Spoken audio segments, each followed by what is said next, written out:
Okay, welcome to Mindshifting with Mitch here on LMC Media. My name is Mitch Weisberg, and this is my monthly program with LMC Media on Mindshifting, how to focus your mind and become more successful and happier. And today's session is supposed to have Senator Shelley Mayer here with me, but as you can see, no Shelley. There was last night, they called an emergency session of the legislature in Albany. So Senator Mayer is up in Albany. And I guess the ability to pivot is something that mind shifting really develops, because imagine 9 o'clock at night, you're doing a recording the next day. You've spent a couple hours putting together the material for your guest to find out about her history, what she's done, what you're going to do, and then at 9 o'clock at night, boom, your plans change. And so, when we talk about mind shifting, in the last session, we talked about the limbic mind versus the prefrontal cortex. And the limbic mind, also known as, say the survival mind, is really fast and it looks to keep you safe. And so the limbic mind reacts, it's like, oh, these things always happen to me, right? She just doesn't care about people. But then when you start learning the mind shifting techniques, it's like, well, wait a minute, those are just stories. The legislature has an emergency session. This has nothing to do with you. So that's the first part. And then the second part is like the limbic mind goes in and says, oh, this is going to be horrible. You got to cancel. Nobody wants to listen to you. Who's going to want to listen to you for half an hour of you blabbering on about something?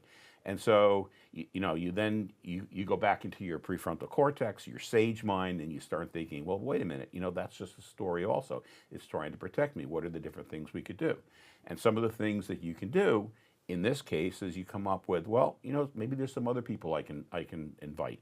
And so you send out emails, or you make phone calls, and sure enough, you find out that there's nobody else. And then you think, well, something, this is really a good opportunity to talk about another aspect of mind shifting, which is kind of preparing for the unexpected. So really, that's what we're going to be talking about today is how do you make sense during problem solving? That's what the episode is today.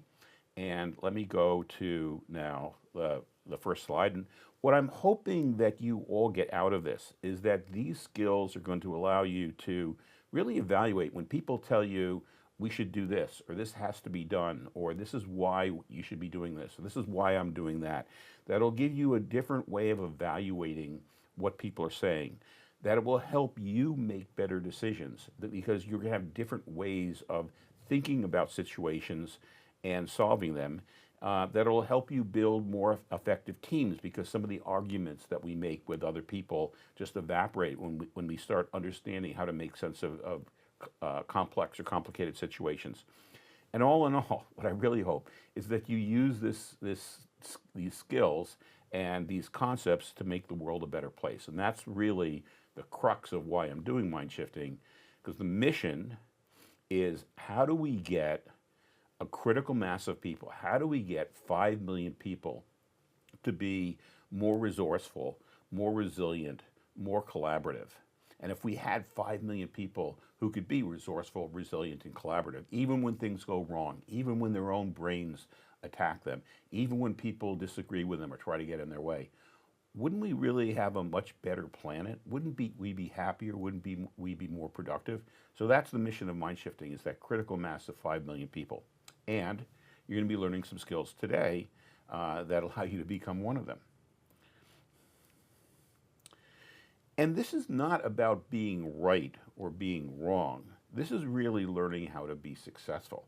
How do you look at a situation and take it in and figure out ways of in the long term, of succeeding and solving problems, taking advantage of situations?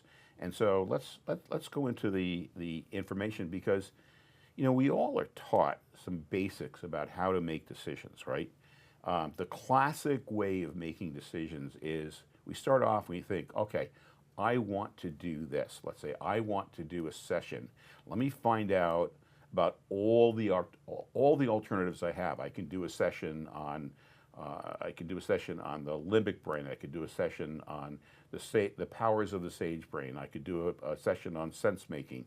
I could do a session on motivational interviewing. You know, all those, any of those topics.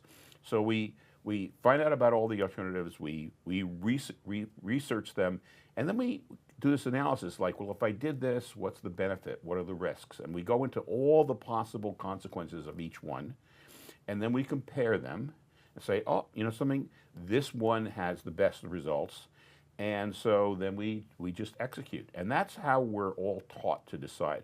You know, Ben Franklin had, you know, the Ben Franklin method, which is basically the same thing, is, you know, make a list of the positives, make a list of the negatives, and whichever has the most, we choose that. The problem with that is that life really is a lot more complex. I mean, you have all these things on the left that get in the way that make it really difficult to come up with all the possible alternatives and all the possible ramifications of those alternatives. And, you know, we won't go through each one of these, but just like ambiguity, okay? Let's say that my wife asks me, do you want salmon for dinner tonight? Now, it could be that she's asking me, do I want salmon for dinner tonight? It could be that she's decided that we should have salmon for dinner tonight, and she says yes. It could be that she wants me to just come up with something that I would like for dinner tonight so that we can discuss it. It's really ambiguous what she means by the question, what do you want for dinner tonight? And that's just a micro example. There's so many things that are ambiguous with situations, whether it's in politics, at work, at school.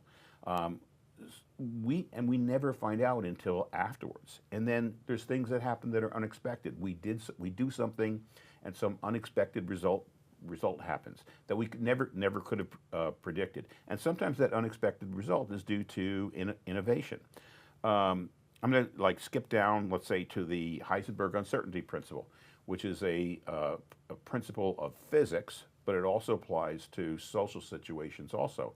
And that is that as soon as we start measuring something, it changes. So if our goal is to have, let's say, students learn more, and so we start measuring their skills in tests, the whole behavior of the students change, not to learn the material, but they react to the tests. If we start saying to the teachers, well, something we're going to measure you on the results of the test, then the teachers change. It's no longer about developing the whole child because they know they're being judged on the test scores. So they change. So as soon as we start measuring things, the things change. And so that means we can never really measure something and fully, understand it. Then there's, hidden assumptions and biases that we don't necessarily know. So there's this whole list of things on the left that make life so much more complex than it's possible to just list everything down. And then there's the facets of human nature, which are over here on the right side of this list. Like, as human beings, we don't know what we don't know. I mean, we may know things. We may know that we don't know something, but there's a lot of things that we don't even know that we don't know. And then there's so many things that we think we know how to do something, but in fact, when we start getting into it, we're ignorant. We think we know how a country is going to react when we bomb them. And then they do something else because we really didn't understand the country. The human brain finds patterns even where there aren't any. If I say the number is 1, 3, 5, people are going to say, oh, those are odd numbers. The next number is 7. But I could just be randomly shouting out 1, 3, 5, and the next number I shout out could be 16. But we look for patterns, we find patterns, and then we're sure that those patterns are accurate. We rationalize instead of reason. And we talked about this in the last time, that the way the human brain operates is very often the limbic or survival portions of the brain come up with a decision, and then our prefrontal cortex, or our thinking parts of the brain, rationalize based on the emotional decision that was made. So we're not reasoning out or analyzing to come up with something. Very often we're just rationalizing something that emotionally that we've already decided. And then we have, feedback loops, because there's always unintended consequences. So we have, the human nature on the right, we have the situations on the left, and it basically means that Yogi Berra was right. It's really tough to make predictions, especially about the future. So when we're starting something and when we have a big problem, like let's say there's some new virus that starts attacking, coming into the country, when we start something big like that, the first thing we should probably understand is that whatever we do first, that's probably not going to solve the problem. And if we started off with that assumption, that's going to change the way we look at situations, and we're no longer going to be so sure. We're going to be really looking for information so that we can constantly adjust and make the decisions, which then leads to what we should also know is that whereas when we start something big, it's probably not going to work the first time, but that doesn't mean it's not going to work at all. We can do something and then we can learn from that. And that kind of leads into, the way we should be thinking when we make decisions. And that decision making should be like, how should we approach problems or opportunities or obstacles or whatever, so that in the long run we have the highest likelihood of long-term success. That's the whole goal of understanding how to create decisions. And you start off by understanding that not all situations are the same. And this is a methodology for thinking about situations that was developed by a person named Dave Snowden, who's from Wales, who used to work for IBM. And he's come up with the framework that there are really 4 different types of situations. We're going to dive into each one, but let me just summarize them to start off. There's simple situations, and here's situations where the answer is, most people could come up with it. Gee, something, I'm thirsty. Oh, here's a glass of water. I can drink the glass of water. Oh, the light just turned red. I should accelerate and try to go through it, right? No, the light just turned red. I should stop to let the traffic and wait for it to turn green. Okay, those are for the most part simple situations. There's generally, one thing to do. Most people can figure out what to do. Then there are complicated decisions, and in complicated decisions, most people can't necessarily figure them out, okay? You probably need some experts or some type of analysis in order to figure out what to do, and very often there's more than one thing that could work. Making a car is certainly, I'm certainly not able to make a car. I imagine most people listening aren't on their own capable of making a car. It's certainly not mass producing a car. That's complicated. But in complicated situations, if you do have the right expertise and if you do have the right procedures, you know that the result is going to be good. You're going to end up with something that you can work with. Third type of situation is complex. And here's a type of situation where nobody really knows what's going to work. Whatever ends up existing is going to emerge over time.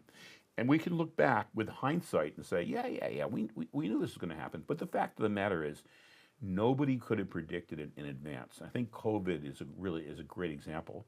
But basically, most things that involve people are complex, and we'll go into that in a few minutes.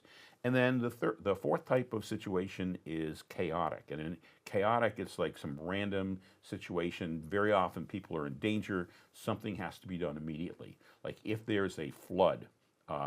We're here in Mamaroneck, right? And so in a lot of rain, there's floods. If your house is being flooded, you have to evacuate. You have to get to safety first. At that point, you don't have the luxury of thinking, oh, you know something? There's a flood. What should I do so that there's no more floods? No, first you return to safety. You make sure that you're in a safe, protected situation.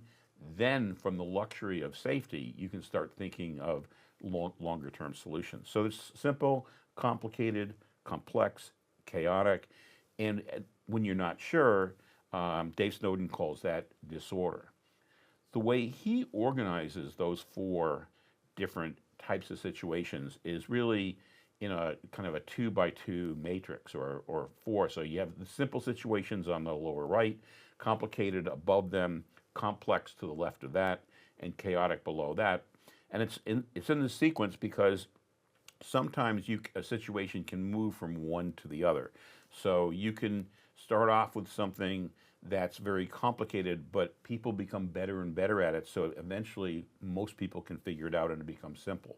Or you take a child, for example, and any type of math is something that they can't do, so it becomes complicated.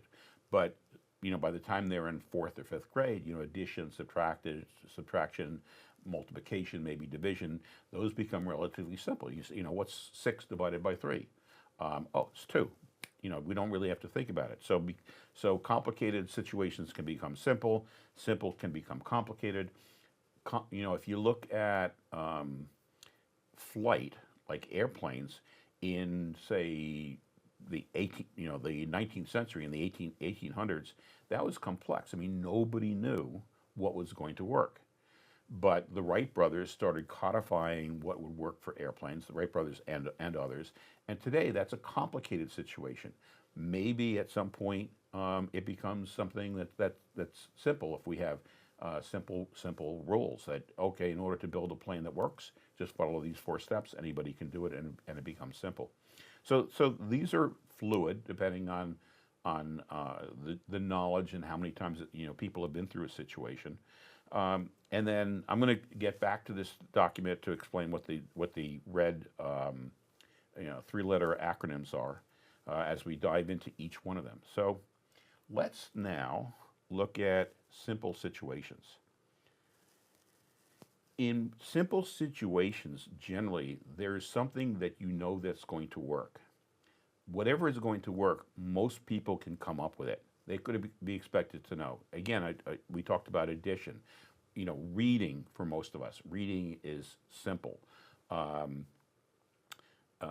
Deciding what to eat for dinner is something that's simple. And then it says here on the last item, the solution could be probabilistic, because if we had, let's say, 2 red cards and 1 black card, we don't know if we turn over a card whether it's going to be red or black. On the other hand, we do know that over time, 2/3 of the time it's going to be red, and 1/3 of the time it's going to be black. So probabilistic systems like that still can be simple. So these are, simple solutions. And in simple problem solving, it's like, what's going on? What's the situation? I sense it. Okay. What's the rule that applies? Okay, I'm thirsty. The rule applies is reach for a glass of water, or get up and pour yourself some milk or something. So we have the rule, and then we follow the rule. I get up, I pour myself a glass of milk, and I drink it. And so that's what we do in simple problem solving. We figure out what the situation is, we figure out what the rule is that encompasses that situation, and then we act to follow the rule. And this is actually the way the human brain works in the limbic mode anyhow, because this is how we really quickly come up with what to do. We sense a situation, the limbic mode says, oh, here's what you've always done in this situation. I need to open the door.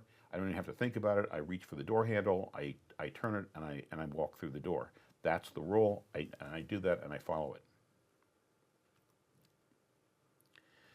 And then there's the complicated situations. Now, in complicated situations, many times there's more than one thing that's going to work. So as an example, if I wanted to build an office building, I might talk to 5 different architects. I'll guarantee you that if I talk to 5 different architects, they're going to draw up 5 different plans. But any of them would work. Now, there may be trade-offs. One plan may have more bathrooms. Another plan may have more executive space. Another plan may have more meeting rooms. But basically, any of those architects, assuming they know what they're doing, they're going to come up with a plan that is going to work. The solution isn't obvious. I can't just draw an office plan. I need some type of expertise, or I need some type of information, or I need some type of analysis in order to reach a solution. And because I need more information, data and analysis are going to help me problem solve. Very often in complicated situations, I need expertise. Again, with the office building, an architect is going to, I can rely on an architect who has this expertise to be able to design the building. I can rely on the electrician in order to electrify the building. I can rely on a plumber in order to plumb the building. And one of the aspects of complicated situations is because more than one thing could work, everybody in the decision-making process and everybody in the working process has to get on board. And so that's one of the most important things in complicated solutions is you walk in, you take a look at this, oh, there probably could be more than one solution, but it's less important which solution we choose than the fact that everybody becomes on board with it. And so you coalesce the group around one of the decisions so that you can move forward. It doesn't have to be the best solution, it just has to be a solution that works. And so with complicated problem solving, when the situation is complicated, first is to, what's going on, gather the pertinent data, then to analyze, which means bringing in the experts, that if you need experts, looking at the data, or getting more data or information, using algorithms or formulas in order to analyze the information and come up with alternatives, and then come up with the things that you're going to act on and build consensus. So it's sense, analyze, respond. Whereas in simple, it's sense, then determine the rule, and then act. This is sense, analyze, respond. And then that third type of situation was complex. Now, in English, very often we think complex and complicated are synonyms. But in systems theory, they're very different. Something that's complicated has known solutions. Experts can tell you what to do. Maybe 3 experts will have 3 different solutions, but any one of them is going to work. In complex situations, they're generally new. COVID was new. Most times that we're working with people, like a child is having a difficulty reading. Well, no 2 children are exactly alike, so we don't know. We can never be 100% sure what it is that's causing that child not to learn how to read, and so we have to, try things out.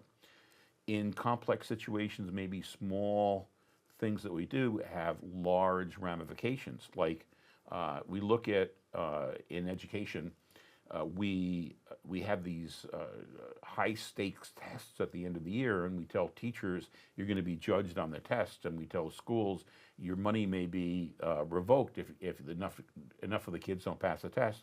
So the whole system changes, and we no longer spend time on problem solving. We no longer spend time on the arts. We no longer give kids recess. We pour everything into test prep, and we change the whole system because this small action of measuring how students do on tests and making it high stakes changed the whole system in an unpredictable way. And that's an example where we took an action, it changed people's behavior. That changes in people's behavior change the whole system, and the fact that there's very often unintended consequences. So you remember this slide from earlier. Basically, this slide was pointing to situations that are complex, because you can't predict the future when the situation is complex. So what are the ramifications for that if we're making decisions? Well, first of all, we have to understand that more data or analysis is not going to yield better results.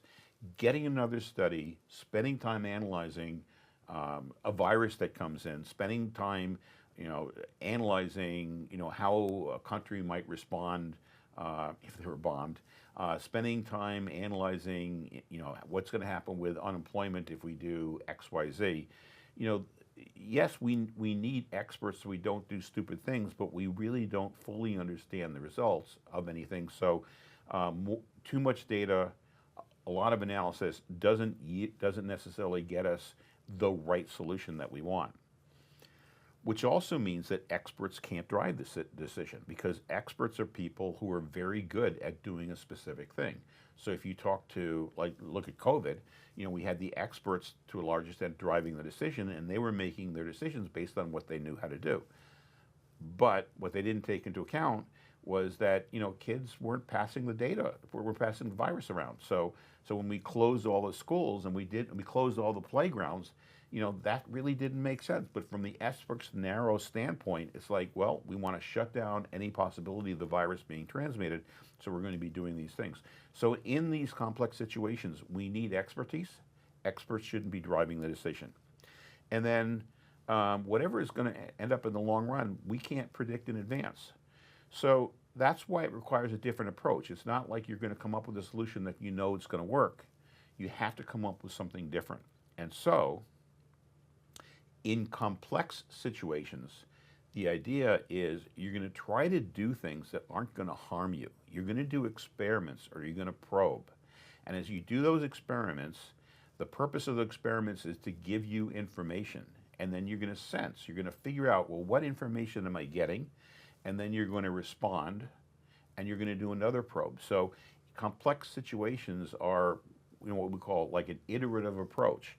You're constantly doing things, getting information, changing what you're doing, trying something, looking at the information coming in, figuring out what to do next, and then responding again. And it's just you're doing it and doing it and doing it until the situation has resolved one way or another. And that's really, you look at all the major issues. I can pull out my phone and I can look at headlines. So just looking at headlines today, okay, the bombing of the action that we're doing in Iran. Nobody really knows what's going to happen. Anybody who says I know what's going to do this is going to be the result of it, we don't really know. We're going to be trying different things. We see there is an uptick in unemployment. We don't know the right thing to do that's going to reduce unemployment. That's a complex situation. So many of the things that we face as society are complex situations, but we act as if there's one solution that's going to work, and that's one of the big reasons why we're not solving them. Also, a lot of the reasons why we have issues with in the family, with our communities, is we're treating the situations as if they were simple. And then the fourth type of situation is these chaotic situations. And in these situations, things are out of control. Sometimes we're in danger. There could be flooding. There could be fire. There's no time to analyze. And so in these situations, what's the most important thing is that we stabilize. We put out the fire. We return to safety. And then we can consider the long-term ramifications. So in chaotic problem solving, we act, we do something as triage, then we sense what happens, and then if we're not safe yet, then we have to do something else. But it's acting first in order to get safe. And we have to, and probably the best way to prepare for a chaotic situation is to prepare in advance. So that's why we have things like drills and fire drills or bomb drills in schools, because we don't know when there's going to be a bomb in a school. We don't know when there's going to be a fire in a school, but we do know that, some percentage, 0.5% of schools are going to have fires each year. Maybe 0.1% of schools are going to have bombs or shooting incidents each year. And so if we practice, then when it does occur, people know exactly what to do, and they're able to handle it. They're able to act because they know what to do, and get out and sense, are they safe? They know the next thing to do, and they know how to respond. And so that then goes back to the diagram from Dave Snowden for what he calls the Cynefin framework, where we have the simple, complicated, complex, and chaotic. Simple, we sense, we categorize, and then we respond. Complicated, we sense, we analyze, then we respond. Complex, we do probes or experiments, then we sense what happened, and then we respond, and then we iterate. And chaotic is we act to try to get to safety. We sense whether we are in safety, and then we respond in case we're not, and possibly act again. And again, the area in the middle is called disorder, because those are the areas, those are the situations where we're not sure. And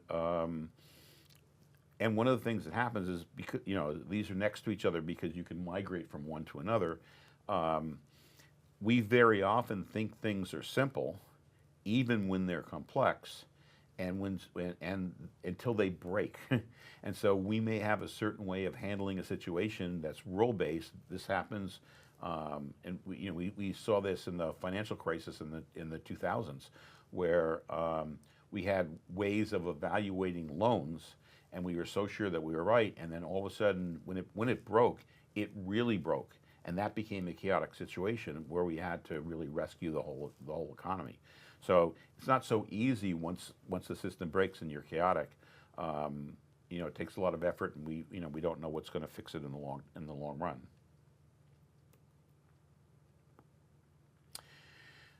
So I mentioned in the beginning that this is also going to help you understand how people are talking about situations. When we see bureaucracies, and education has bureaucracies, large companies have bureaucracies, the government is a huge bureaucracy. People in bureaucracies are looking for rules. And so a situation may be simple, it may be complicated, it may be complex. But if you're in a bureaucracy, it's always like, here's the rule, you came in, you didn't have this paperwork, I'm rejecting it, go back and start all over again. Everything is rules-based. So your goal when dealing with bureaucracies is to understand they're always going to be coming up with rules. What I have to do is I have to somehow or other break that anticipation so that they can understand the complexity of the issue. With experts will always tell you, okay, I need to do a report, I need to do an analysis, and then I'll tell you what to do. My way is the right way. Well, if the situation is complicated, first of all, their way may not be the only way, and if it's a complex situation, they're going to come off as an expert, but that doesn't necessarily mean that they are an expert. So to be able to look at the situation and decide, is this really a complicated situation where an expert is going to tell me what to do and it's correct? Or is this a complex situation where an expert can stop me from doing something stupid, but I still have to do probes to try things out to see what's going to work? And then autocrats are always trying to make the situation seem like it's chaotic, and you have to do exactly what they say. So an autocrat would be somebody who says, oh, people are coming in from South America and they're all rapists and killers, and so we have to send them all back to South America because that's the only way that we can keep the country safe. Well, that type of a statement is designed to put you into fight or flight mode so that you're much more likely to obey. But in those situations, really what you want to do is you want to be able to step back and say, well, wait a minute, is this really a chaotic situation? And so you find people who are manipulative, are always trying to make it seem like it's an urgent, chaotic situation. The ability to take a step back and say, well, wait a minute, something seems to me this is complex. And to be able to think, well, if it's complex, then I really don't want to commit to doing one thing. I want to be trying different things. Let me take a look and see what else I can figure out. And so that's basically a quick summary of the 4 different types of situations in the Cynefin framework, how to use them to make better decisions, how to use them to react to other people. And so, because this is a lesson, I figured, we should have a test at the end of this. So, if you look at the website, or if you look at the end of this video, there's going to be a test where you have to give me 4 different examples, and you have to tell me, and those examples is the person using the right test, the right approach, or the wrong approach. And if you fail, then you're not going to get any credit for watching this video. Or, I lied. There is no test. So the test is, can you use this, and can this help you lead a better life? And if it is, then hopefully I've helped you, and you'll be able to incorporate this information and make better decisions and be more flexible and resourceful as you work with others. And if you want to dive deeper into it, I have a series of books. The latest book is on conflict and collaboration. This is a piece of the conflict and collaboration book, and so you can find the book on Amazon. You could listen to these shows on LMC Media, or you could follow me on my website, mindshiftingwithmitch.com, and receive our newsletter. So thank you again to LMC Media for allowing me to be here. I hope you found this helpful, and in May we will have Shelley Mayer, and in April we'll have some students from Amereneck High School where we'll be interviewing them. Thank you very much. This is Mitch Weisberg signing off from Mindshifting with Mitch on LMC Media.